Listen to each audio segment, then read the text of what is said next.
Daghan man gyud kaingon nga usa daw sa mga ilhanan ang mga karaang mga kahoy or unsa pa na diha. So ako dun ning gisuroy og sayo kining lugaraha kay kini nga manggaha panahon sa ako ang lolo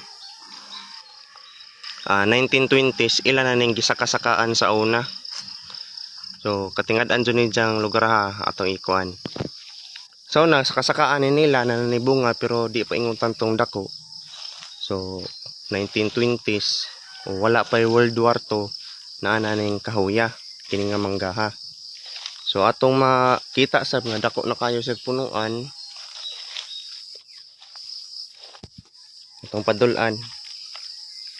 So nanay may burot sa iyang kilid plus ang iyang mga ugat.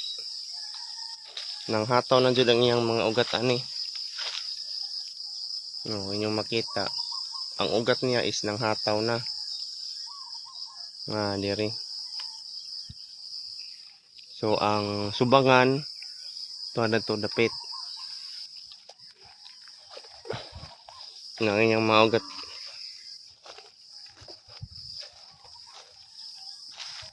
Kini sidya dili kay manggara ni. Napa nila ing kauban nga garing dapit ta wala jud laing kuan. Wala laing nga lubi or kuan unsa man na nga gitanom. So nay isa jud ka lubi nga naa diri. Kini mo ni ang punuan sa lubi guys. Moto ang mangga. Mo ni ang punuan sa lubi. So panahon sa audit is nabali ni siya, natumpag ni siya.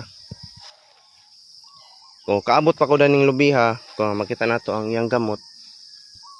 Kaabot ko ning lubi ha aron taasan ni. Taas ni nga lubi nga halos weight. Walay bunga. So inyong makita karon sa buntag man ni. Motoy sadpanan ato mulubog ang adlaw motoy west. Kini mo ipadong diri mo east. Aray dapita mo pakuan sa adlaw. Ano mo subang.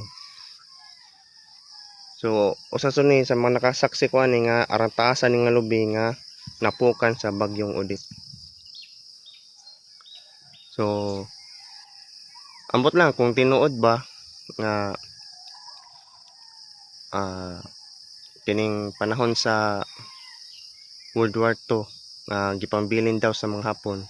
Pero asa man po dapit. So man ni mga karaan nga mga kahoy.